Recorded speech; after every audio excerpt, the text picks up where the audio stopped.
Archbishop, I'll bring you up.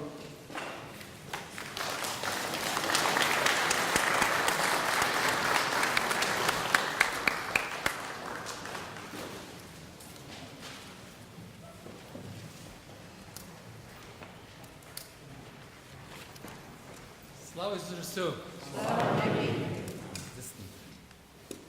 I'm not going to summarize all the points, but I would like to respond to a few of the points that are made, because these are exciting times. I certainly don't feel in any way, in any sense of despair now in our church, especially hearing your participation with many ideas and suggestions that are given. It is a time of opportunity. And this is why it's important for us to come together and talk about the things that we can do. Because I believe this is an exceptional time for opportunity, and that if we choose not to respond now, one day circumstances will take us over, and we will respond to circumstances. You'll have to start making decisions about parishes and different things, because sheer numbers and finances and other things take over. Right now is an opportunity. And it's an opportunity that we can't miss. And perhaps we're at today where we're at is because we have missed many an opportunity. But I think there is an exceptional opportunity at this time, even as the world changes in what it offers. I said, for example, the opportunity with using the internet, the electronic means, the website. I am happy to report to you, others will tell you better, I'm sure. They're in the process of redeveloping what I thought was already a good website. And it's going to be all scrapped and redone and remolded into different things. Very shortly you're going to hear more about. But we very much want to go into a site where it will also lead us into dialogue with people. Why can't we have sort of chat hours with people? When Sister talked about how can we use them. You can have a sister, a very educated sister. They're tremendous. Some of their education is more than some of our priests have. And she can be in a wheelchair. But she can have 2 nights a week, have a chat line, an hour, 2 hours, with women asking her questions. Questions that women will ask another woman, a religious woman, not to a man. And there are opportunities through the electronic means that we can evangelize. We talk about getting people together for catechetical works and other things. We set things up, sisters go out, other people go out. And it's all planned and everything's taken, and we think there are 20-something will come on that Saturday morning, and because of circumstances of life, your child is sick, something comes up, different things, what was thought to be 20 ends up 4, 5, or 6.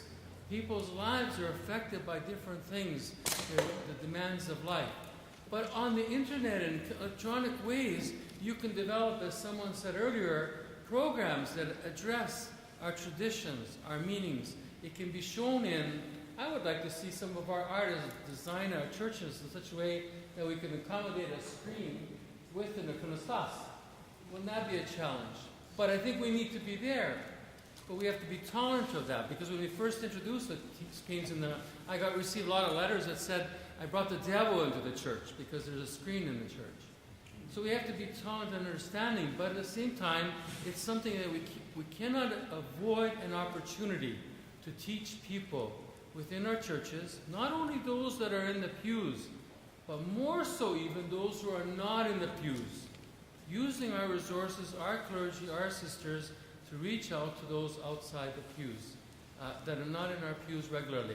With the feeling, I believe, that eventually people look for their roots. What's happening in Ukraine, I'm amazed when we have these special prayers for Ukraine and the people that show up, other priests and I don't see them anywhere else in our churches. But they come for these special services. They're looking for their roots, and they're happy that the church is part of that prayer service for Ukraine.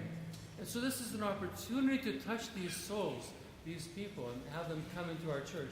And I believe if all of us are going to have the challenges in life, whether it be health or other issues, and we search for help, spiritual guidance, as we heard in so many of those surveys. And hopefully that they will come to the church for that. They'll see the church as relevant to answer those questions, and they'll come. And they can reach that church, whether by coming in, I believe one day there'll be more in the pews, because they'll be searching for that sense of family, who are getting alienated with all these technological ways. They're going to look for that personal touch. And I think we as a church can offer that. If we become, as the next point was, very welcoming. We are very welcoming people as Ukrainians, especially at socials and dinners and everything else. We're not so hot at being welcoming in our churches. We're not. Let's be honest. Who greets whom, like it's so often said over and over and over. But I heard this in 204 at the Sobor. And I heard this at the 208 Sobor. What have we done different since 204 or 208? And that's something that the faithful, we can all do together. You don't need the Archbishop's approval. You don't need anything. Start. Just greet them. And I believe the people should greet the people coming into the church, and the priest should be at the door greeting the people as they leave, giving his hand to each person and offering. I was always amazed as a parish priest. If I went over an hour talking, a homily went too long, and I went over, there was a shum in the church, noise. They were not happy with me. But they're still 20 minutes at the door waiting to shake my hand. Figure that one out. I could never figure, unless there was a football game, then they didn't wait. We need to become more that welcoming signs. How many years I've been telling our priests and others, how many churches I still don't see welcome signs? But the word, not only the liturgy, and what time. How do they know what time to come? It's not even there what time. Many parishes don't, some parishes don't even have the name up to look it up. Your websites, your phone numbers are not there most of all the time. But the word welcome. There was an article in the paper for the Swarthmore Parish. Brand new church, they put a sign up in front. They're welcoming people to come to this new parish, Ukrainian Catholic Church opening in Swarthmore, south of Philadelphia. The new parish, Holy Mirror Bearers. Next door is a beautiful Roman Catholic church being closed. And the reporter wrote about that closing and kind of mocked them for the reasons of closing that, selecting to close these and going to a certain other one and different things. And his end line was, down the road is another parish forming. And they have on their sign the word welcome. So maybe we should all go down the block to where we are welcomed. One word, the power of one word, welcome. Do we say it verbally? Do we say it on our church signs? Do we show it when people come inside? It's something that needs no one's approval. Just do it, live it, put it out on your signs. When you go back home, give your parish priest a headache, and your financial officers and your parish councils a headache till they get that sign up there. Because I know there are churches still not. And I know sometimes I even hear unpleasant reasons for not putting that sign up. Because those other people will come. There's one time I heard, wow, you don't deserve to be a church. You're not Christ-like then, if you believe that. And that's what we believe. Then we don't deserve to survive. If that church has to close one day, it brought it upon itself. We're not walking the light of Christ. You know, it just comes along. We make the choices of what vibrant parishes was so beautifully said. The person decides. It's so beautiful observation. Educational opportunities and needing materials, knowledge or traditions. This electronic means will allow us to develop those things. Use clergy, sisters, faithful people who can do nice dialogue and do some teaching and let it on the websites, DVDs, other things, and get it out there. And certainly the comment about homilies relevant to life is certainly on. And we need to reach out to our youth. We need to ask them more how to get going and get back in there. And one thing I want to share with you is another thing that's very exciting, is the kind of team ministry that's developing in the South Anthracite and in the Washington areas, where sort of the priests get together and offer, the sisters going around and teaching everything. There's a sense of all of us doing this all together with one another, sharing and serving the number of parishes. And I think there's something of a hint of, there's good success there, is that maybe we go too much it alone. We need to, as so often people said, we're walking with others, journeying with others, what was the word, like coming together and communicating with one another. I thank you for your terrific ideas. They're tremendous ideas. We'll put them together, we'll put a report together, you'll get the report. But more so than the report is what we do with it thereafter.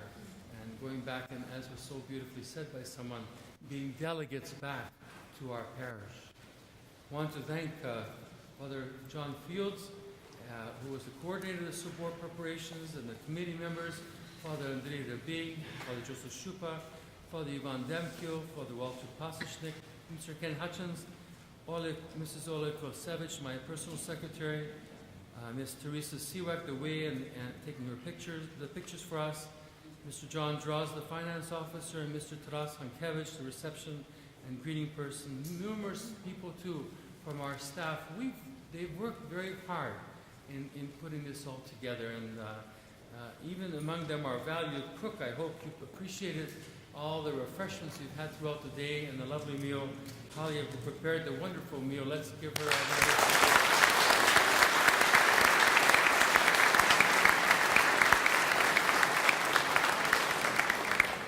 And there's Oleg, her husband, who set up the hall, and the different good souls that helped to make this large gathering success. I want to most of all, to thank all the clergy who participated yesterday afternoon and today, and the valued delegates and from all the parishes participating today.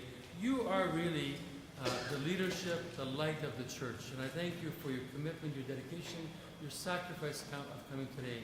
In a very special way, I thank those who are the speakers this morning, sharing their personal witness, their personal stories, their sharing in their wisdom on the topics they were asked to speak, and our group leaders too. It's not easy to a whole large group together, bring them together, and bring in together some concise thoughts. It's really a challenge, and I thank you for that.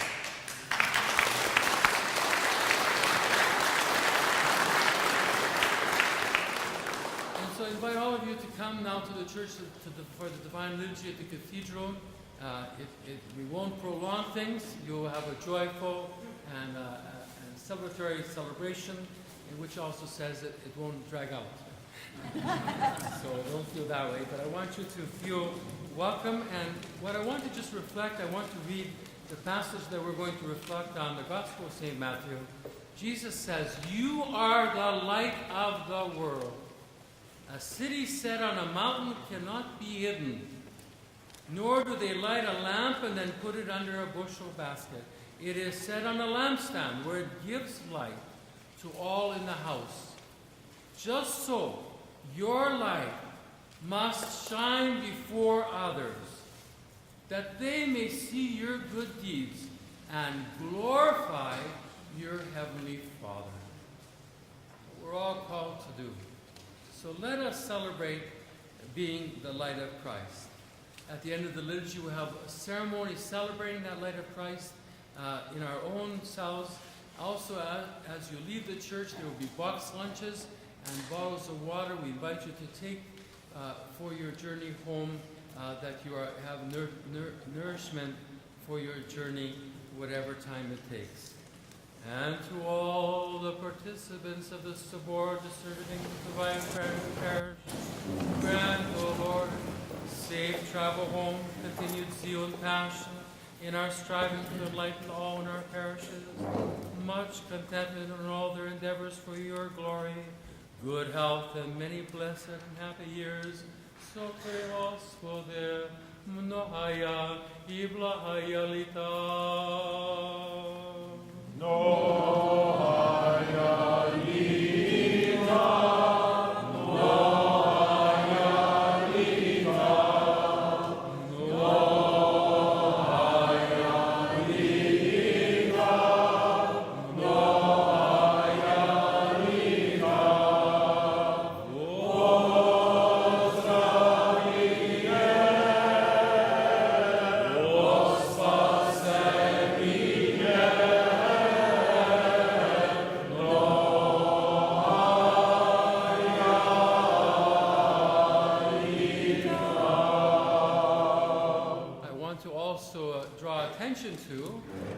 Bishop Paul Hamnitsky there at the back. He joined us yesterday and today. is participating in the Zoom celebrations today here in Philadelphia, and you were able to hear some of the responses today. Welcome, Bishop Paul. So we will welcome you in the church. Slava Iisus Christu.